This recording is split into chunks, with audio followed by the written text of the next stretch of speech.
¿Qué tal? ¿Cómo se está, Germán? Bueno, ¿cuál es su visión de esto? Y bueno, yo creo que de nuevo enfrentamos los mismos intereses que en aquella oportunidad quisieron imponer el tema de habiendo economías absolutamente asimétricas, como es el plan Proalcol, que significó, en el momento que se presenta en aquella oportunidad, significaba, digamos, 22 años y una inversión de 8.000 millones de dólares para impulsar el tema del Proalcol en Brasil, donde no solo ampliaron y tecnificaron altamente su producción de azúcar, sino que también desarrollaron una industria que era capaz de hacer un ingenio absolutamente, incluso con las centrífugas automáticas, los trapiches de último modelo, todo, mientras que la industria azucarera de Tucumán, que es un valor histórico, ¿no es cierto?, porque recordemos de que en Tucumán ya se hacía en forma artesanal, sobre todo los jesuitas, el azúcar, y cuando tuvimos la suerte que hubo un grupo de tucumanos que estuvo en lugares claves en la conducción de la nación, como el vicepresidente Marcos Paz, después vino Avellaneda, digamos, y después vino Roca. En ese periodo, en 1876, llega el ferrocarril a Tucumán, y con el ferrocarril se tecnifica la industria azucarera, que fue una de las industrias más importantes que tenía el país en su momento, y desde entonces ha sido un emblema y una actividad muy importante para la provincia de Tucumán. Entonces, todo ese esfuerzo de generaciones de tucumanos se caían si es que entraba este azúcar de Brasil, que tenía, repito, una competencia asimétrica por los enormes recursos que había dedicado el Brasil, que tenía, por otro lado, un problema de no tener petróleo, y que no era el caso nuestro, y se habían apoyado en el tema de la generación del alcohol para sustituir ese elemento energético. Frente a ese tema, cuando un grupo de industriales argentinos es convocado por el Ministerio de Relaciones Exteriores de la Nación, y les dicen: señores, estamos firmando con Brasil un acuerdo para que, es lo mismo que ahora pretenden, para que el azúcar de Brasil invada los mercados argentinos y lleve obviamente a la quiebra a nuestras fábricas azucareras. Y ese grupo que escuchó ese mensaje del entonces Ditela, que era el ministro de Relaciones Exteriores, va al Congreso de la Nación, nos reunimos con diputados de Salta y Jujuy básicamente, y los de Tucumán, y ahí decidimos ejercer nuestras funciones, porque la Constitución es muy clara. En el artículo 75, el Congreso tiene atribuciones para fijar una política arancelaria a nivel nacional. Entonces, basándonos en eso, sacamos una ley que se llamó Ley de Aranceles, donde fijamos niveles de protección para la azúcar de Tucumán, y era una barrera que impedía que vengan azúcares subsidiados a competir con nuestra fábrica por parte de Brasil.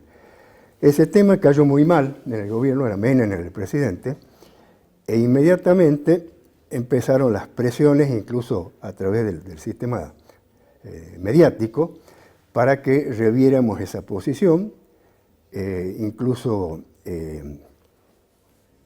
nos llegaron porque nos citaron a tres que nos identificaban como que éramos los que estábamos ejerciendo esa resistencia, que era López Arias de Salta, Horacio Macedo de Jujuy y yo por Tucumán.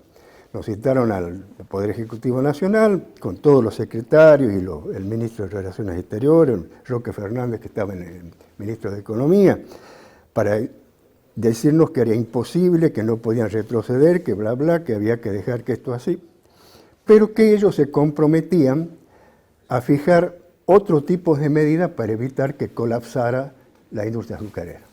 Entonces, pasó una semana, pasaron 2 semanas, pasaron 3 semanas, y al no tener noticias de esas presuntas decisiones de política económica, decidimos avanzar con el proyecto de rechazo del veto que había hecho el Poder Ejecutivo a la ley sancionada por el Congreso. Ese paso se cumplió en forma, yo diría, unánime. El mismo día que nosotros rechazamos el decreto, lo rechaza también el Senado, de tal manera que queda convertida en ley la ley de protección de aranceles que impide la entrada de azúcar subsidiado de Brasil en la Argentina, todavía vigente. Entonces, está ese. Eso está vigente, sí, es una ley que no... Inclusive le digo, ¿qué ¿no? dice el decreto? Porque nosotros, ¿Qué dice la ley? La ley dice simplemente que es una ley de aranceles, fija aranceles a los azúcares que pudieran entrar del Brasil. Fija una ley de aranceles, fija un valor de aranceles. Solo con Brasil, no con Bolivia ni con... Sí, no, en general, Cuba, la ley de aranceles funciona en general, pero los que tienen capacidad para invadir con azúcar subsidiada a la Argentina es Brasil, no los otros países. Y ahora, ¿cuál sería su definición sobre Le digo que inclusive nos basamos, porque en un comienzo, desde el Ministerio de Economía sobre todo, cuestionaban las facultades que tiene el Congreso. Entonces fuimos a un estudio que en su momento tenía los mejores constitucionalistas, estaba Sapsay y Vidal Campos, a que nos hagan un resumen de cuáles eran las facultades del Congreso de la Nación versus a las facultades que tenía el Poder Ejecutivo. Ahí lo tengo, por eso lo traje a la campera. Ahora, entonces, y nos daba absolutamente la razón que lo nuestro era absolutamente jurídicamente correcto y políticamente también.